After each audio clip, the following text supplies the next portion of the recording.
Hello there, welcome to this video. This is 6-3 integrals in context, and we're going to go ahead and interpret integrals in context using our prior knowledge of working with Riemann sums and the trapezoidal approximation.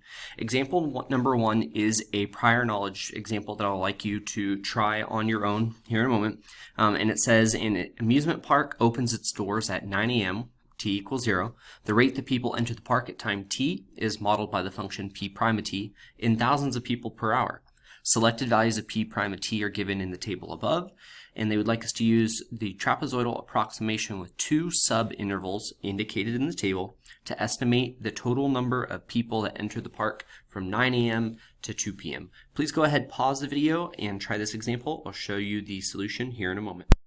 Alright, so here is the solution. This is what you should have gotten. The integral from 0 to 5 of p prime of t dt is approximately 1/2 of the heights, 7 plus 11 for our first subinterval here, and the width times the width of 2, plus 1/2 times the heights of the second subinterval, 11 plus 8, times 3, forgot my 3 on there, which is equal to 18 plus 28.5, which gives us 46.5, times 1,000, because it's in thousands of people per hour. And so this is equal to 46,500. And if we're talking about this in terms of context, the units on here is people. All right, so in the previous example, we approximated the value of the integral 0 to 5 of p prime of t dt. In context, we are approximating the total number of people that entered the park from 9 a.m. to 2 p.m. Now, in general, we need to carefully consider whether we have found a total. Please underline this word, total, or the net change, underline net change, when interpreting a definite integral. Now, how do you know if you have a net change or a total? Well, it depends. If you're only adding or if you're only subtracting areas, then you can go ahead and you can use the total. And that was what we had in this case up here. These were the rates of people entering the park only. But if we are both adding and subtracting areas, then we should use the concept of net change. It's the net change in our interpretation, okay? So let's go ahead and look at some examples. Here is example number 2, where we can apply this interpretation. Example number 2. The amount of money in a bank account is changing at a rate a prime of t, where a is measured in dollars per day and t is the number of days since January 1st. Interpret the following context.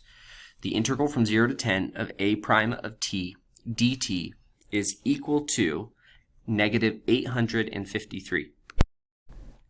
Okay, so we're going to go ahead and first ask ourselves, is this a total or is this a net change? Well, they use the word here, changing. We don't know if we're only adding money to the bank account, if the money is only decreasing. It just says it is changing. So this is a net change. So we can say the net change, and what are we talking about? Net change of the amount of money in a bank account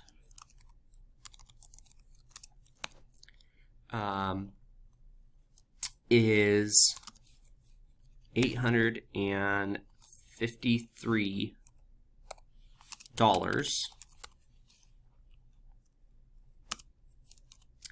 from t equals 0 days to t equals 10 days after January 1st. And it's important there that we include the limits of integration, that we're integrating from t equals 0 to t equals 10. And if it's positive or negative, you want to include that information as well. Oh, this is negative 853. So I'm going to include a negative there. So negative $853 from t equals 0 days to t equals 10 days after January 1st. Okay, and I know that this is $853 because a prime of t is measured in dollars per day, but remember we're finding area, and so that's dollars per day. That's the height of the function. Well, the width, the limits of integration is in days, so dollars per day times days, that just gives us dollars. Let's go ahead and look at example number 3. The rate in dollars per day that Mr. Passwater spends money, so Mr. Passwater is spending money, can be modeled by the function s prime of t, where t is the number of days since January 1st. Interpret the following context. The integral from 0 to 10 of s of t dt is equal to 2,457.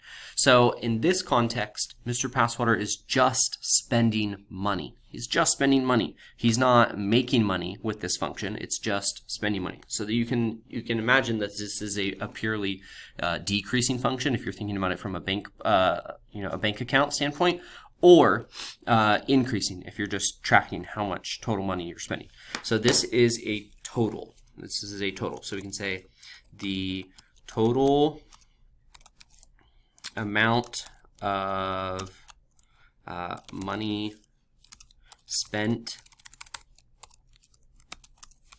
by Mr. Passwater is $2,457 from t equals 0 days to t equals 10 days since January 1st. Okay, and that's the big idea from this lesson is, are you only adding? Are you only going one direction? Then it's a total amount. If you're adding and subtracting, if you're going up and then down, a positive and a negative, then that is a net change. Okay? All right. We are going to go ahead and talk about over and under approximation. This is something that we have led into with Riemann sums, so this shouldn't be totally foreign. But in calculus, in the real world, we'll often need to make approximations or estimates. When we approximate a value, it's generally because we're not able to find the exact or the true value. But even without knowing the exact value, we are often able to determine if our approximation was an over or an underestimate, including when we estimate a definite integral using Riemann sums or a trapezoid. Now, this is fairly straightforward if we are working with Riemann sums and if our function's increasing or decreasing. And you can just, what I like to do is I always like to make a sketch here. So I can draw an increasing function. So if my function's increasing and I use a left Riemann sum, this is going to be an under approximation. You can tell that we're not covering the total area, right? But if it is a right Riemann sum, all of a sudden if I'm using the right, I'm going to be over the function. So if it's a right Riemann sum and it's an increasing function, it's an over approximation. And that's just your justification. The approximation is an over estimation because we are doing a right Riemann sum and the function is increasing. Okay, whereas if the function is decreasing, okay, these situations kind of reverse. Here I have a left, right, and so I get an over approximation. Versus if I did a right Riemann sum, it would be an under approximation. So again, it just depends if it's an over or under based upon if the function's increasing and what type of Riemann sum you are using.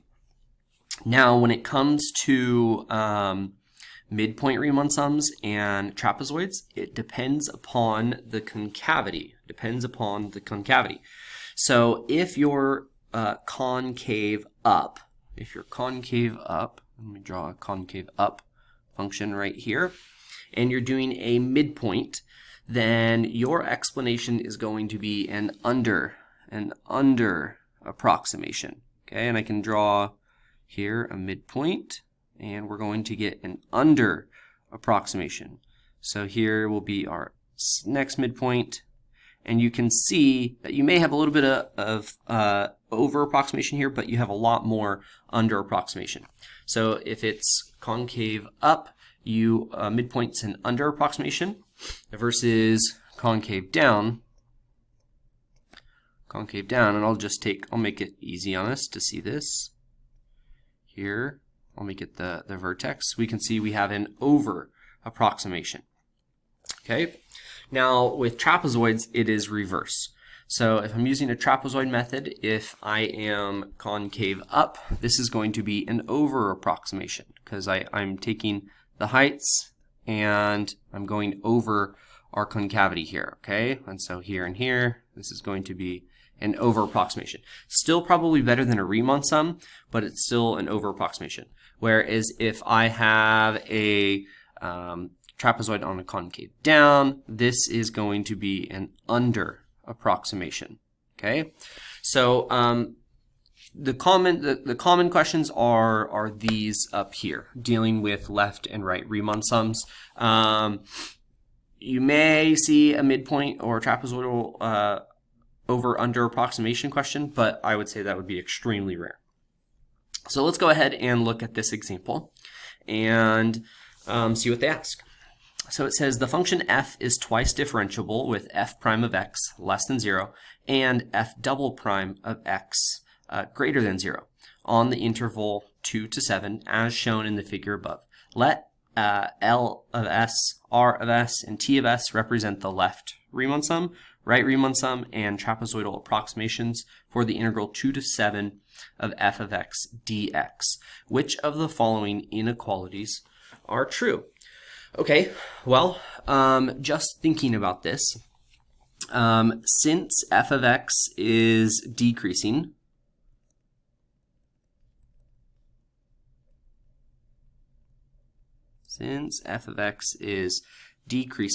we know that that the integral, let's say here, from 2 to 7 of f of x, that a left Riemann sum is going to be an over approximation. So I'm going to say that's going to be left less than L of s. Whereas the integral from 2 to 7 of f of x, dx, don't forget your dx, is going to be bigger. The actual amount is going to be bigger than a right-hand Riemann sum. And again, if you want to make the sketches just to remember this, right, just to think about this here. Sorry, I know that's not exactly in line with 2, but that's just to show you, right, that's an under approximation.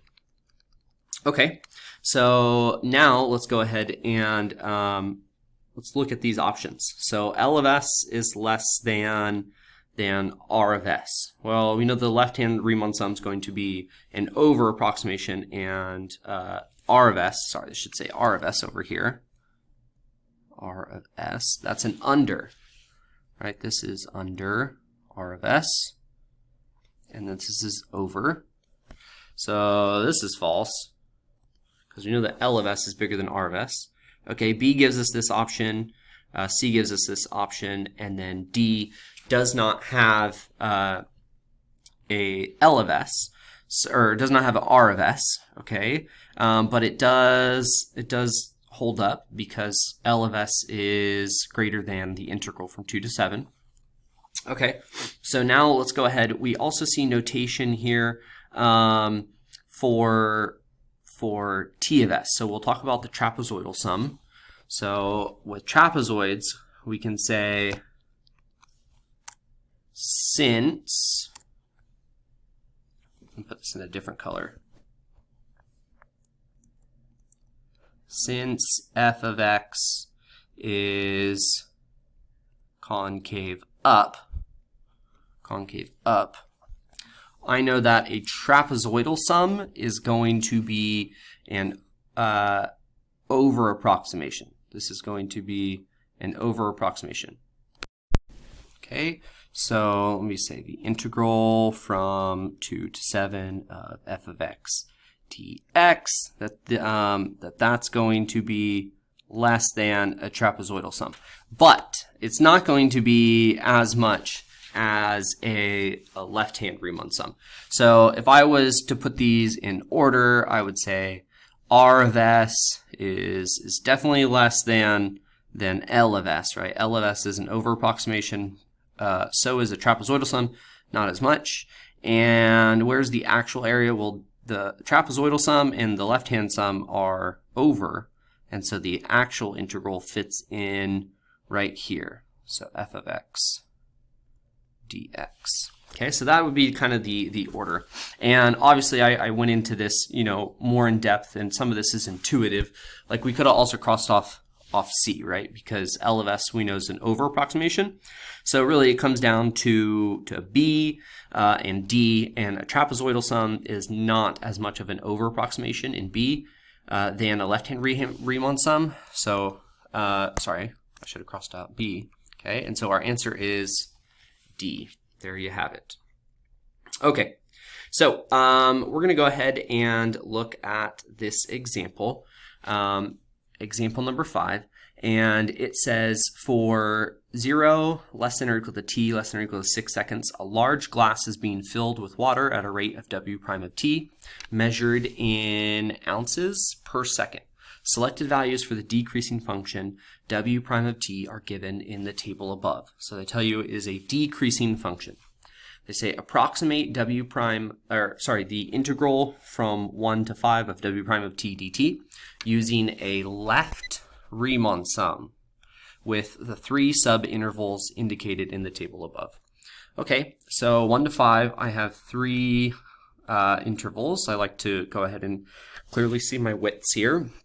Width is 1, width is 2, width is 1. And I'm going to go ahead and do a left Riemann sum. So the integral from 1 to 5 of w prime of t dt is approximately, and I'm going to go ahead and get my heights. It's a left Riemann sum, so I'm going to use the left height, 2.3 times 1 plus 1.7 times 2 plus 1.2.